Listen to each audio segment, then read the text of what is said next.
Making right decisions and right choices. Wow, that's a massive, massive topic.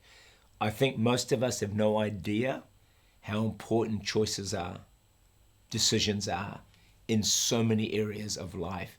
And sometimes, if you're like me, we can take it very lightly, but we set ourselves on pathways that either go increasingly light in the favor and blessing of God, or just slowly take us to drift away from God's plan and God's purposes for our lives. So we really need to be very prayerful when it comes to decisions and comes to choices.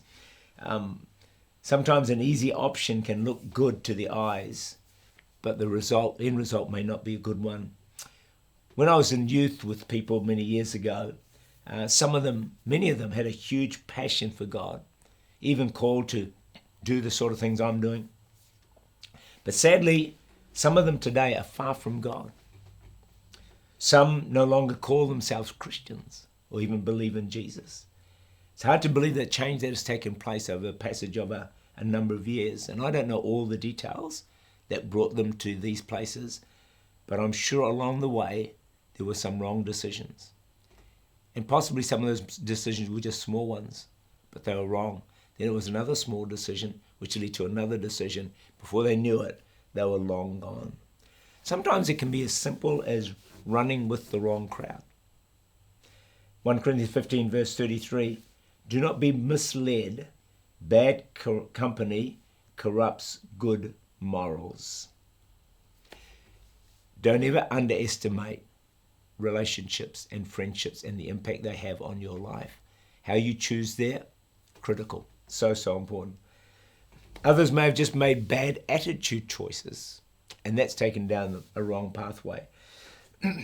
But thankfully, God's willing to help us.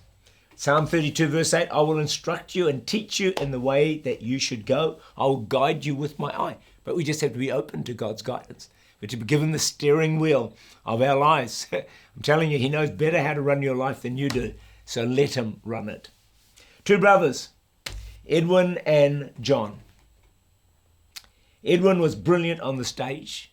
Edwin's brother John, in 1865, assassinated President Abraham Lincoln.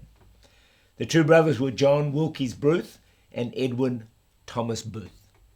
Edwin retired in shame and might never have returned to the stage if not for a twist of fate.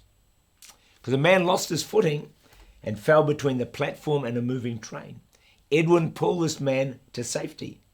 He later received a letter that thanked him for saving the life of the man whose father was none other than Abraham Lincoln.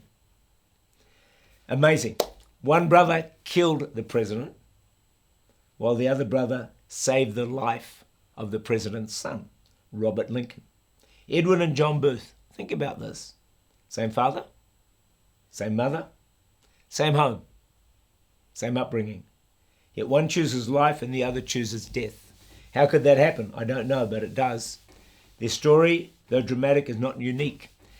Abel and Cain, both sons of Adam. Abel chooses God, Cain chooses murder.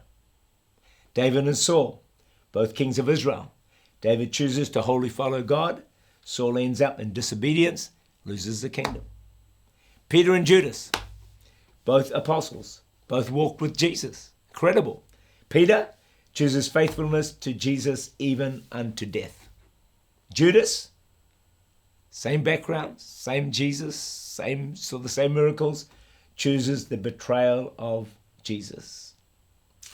So there you have it. God allows us to make our own choices that determine our destiny. Can I encourage you and encourage me?